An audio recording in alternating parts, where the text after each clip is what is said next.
ભાવનગર શહેરના નવાપરા વિસ્તારમાં ફાયરિંગ કેસમાં ભાવનગર પોલીસનું મેગા સર્ચ ઓપરેશન. ઇન્ડિયા હાઉસમાંથી જીવતા કારતીસ, વન્યજીવ અને અન્ય પ્રતિબંધિત વસ્તુઓ મળી આવી હતી. જોકે આ ઘટનાને લઈ પોલીસ વિભાગ દ્વારા 2 શખ્સોની અટકાયત કરી છે તેવા સમાચાર પ્રાપ્ત થઈ રહ્યા છે.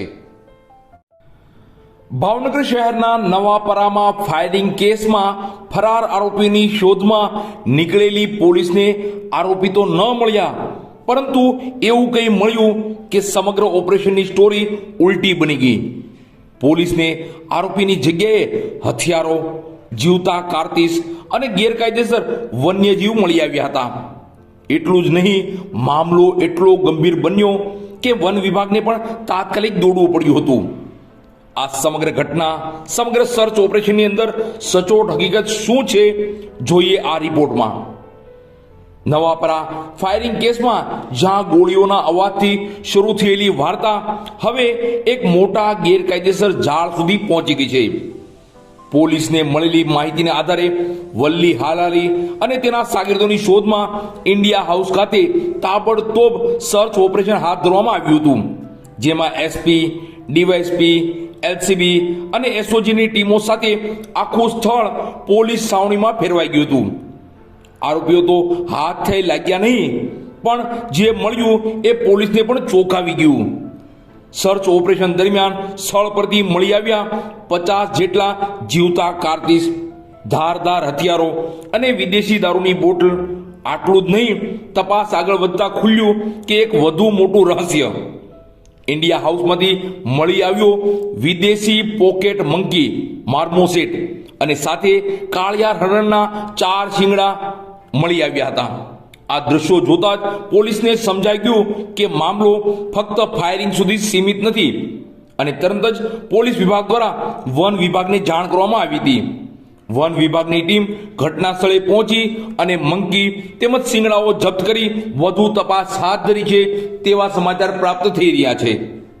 પ્રતિબંધિત વસ્તુઓ મળી આવી છે.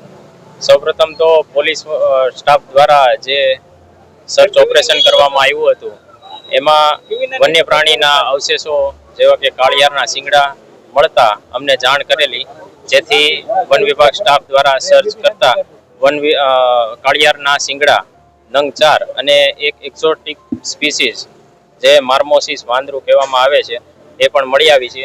જે બંનેને જપ્ત કરી વન વિભાગના કબજામાં રાખવામાં આવેલ છે અને હાલ ધોરણસરની કાર્યવાહી હાથ ધરવામાં. વાંદરામાં કેટલા સજાની જોગવાઈ છે? વાંદરો માટે એક્ઝોટિક સ્પીસીસ છે જે પરમિશન લઈને રાખી શકે છે. એમની પાસે પરમિશન હતી કે કેમ? અત્યારે હાલ એમની પરમિશન પ્રોસેસમાં છે એવું જણાવ્યું છે. એમની પાસે પરમિશન કોઈ હતી નહીં. સાથે બ્લેક બકના સિંગ પણ મળી આવ્યા છે. જો ફોરેનમાંથી આ પ્રકારે પ્રતિબંધિત વસ્તુઓ જેમ કે વન્ય પ્રાણી લાવવામાં આવતું હોય તો એની માટે કોઈ નિયમ હોય છે? હા, નિયમ હોય છે. એની પરમિશન લેવાની જરૂરી છે અને શિંગડા તે રાખી શકતા નથી. આ પ્રકારનો ગુનો દાખલ થયો છે, કેટલા વર્ષની જોગવાઈ હોય છે અને કેવા પ્રકારની કાર્યવાહી થતી હોય છે? 7 વર્ષની જોગવાઈ છે સજાની મેક્સિમમ, અને અમારી તરફથી જે કઈ ધોરણસરની કાર્યવાહી હાથ ધરવામાં આવે અમે તો કરશું. આ પ્રકારના વન્ય પ્રાણી અગાઉ ક્યારે પકડાયા છે કે કેમ ભાવનગરમાં? ના. આ સમગ્ર ઘટનામાં શંકાના ઘેરામાં અનેકો પ્રશ્ન ઊભા થયા છે.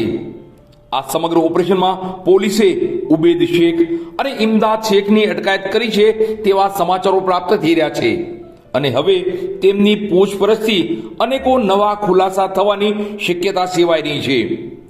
હાલ નવાપરા ફાયરિંગ કેસના ફરાર આરોપીને ઝડપી પાડવા પોલીસ દ્વારા ચારે તરફ જાળ પાથરી દેવામાં આવી છે, અને હવે જોવાનું એ રહેશે કે ફાયરિંગનો અંત અને આ ઘટનાનો અંત ક્યાં જઈને અટકશે.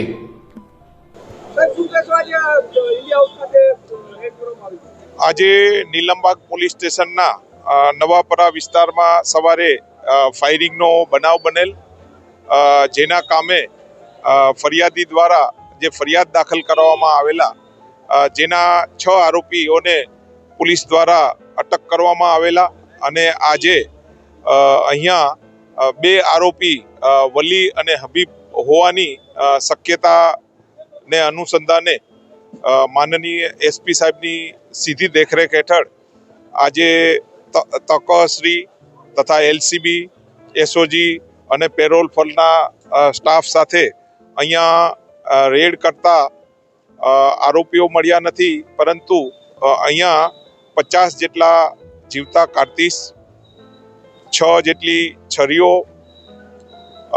કોળિયાક જે છે તેના હરણના જે 4 સિંગ તથા પોકેટ મંકી અને પ્રોહિબિશનની એક ઇંગ્લિશની બોટલ અત્રે મળેલી છે. આ કામે પંચનામું કરી આ કામના જે આરોપીઓ જે છે તેને પોલીસ દ્વારા હસ્તગત કરેલા છે અને આગળની કાર્યવાહી જે છે એ જુદી જુદી એજન્સી દ્વારા કરવામાં આવનાર છે.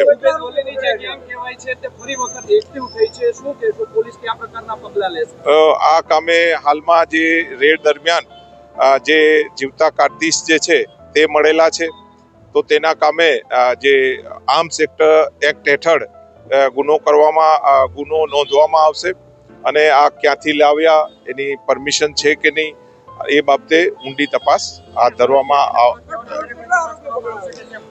જે છે. આજે 2 આરોપીઓને પોલીસ દ્વારા અટક કરવામાં આવેલા છે. હા, એ જે અત્યારે હાલમાં જે છે એ જીવતા કારતીસ છે, તેની જે પૃથ્થકરણ કરી અને ઓફિશિયલી આપને જે છે જાણ કરવામાં આવશે.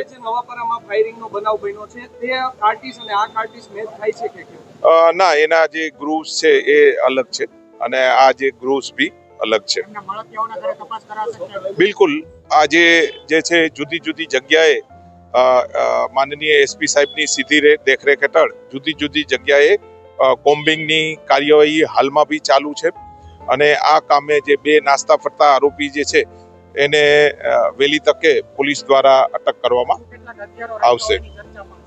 બિલકુલ, જુદી જુદી જગ્યાએ જે છે પોલીસ દ્વારા કોમ્બિંગ કરવામાં હાલમાં ચાલુ છે અને જો આવા હથિયાર, ગેરકાયદેસર હથિયાર મળી આવશે તો પોલીસ દ્વારા ગુનો નોંધવામાં આવશે.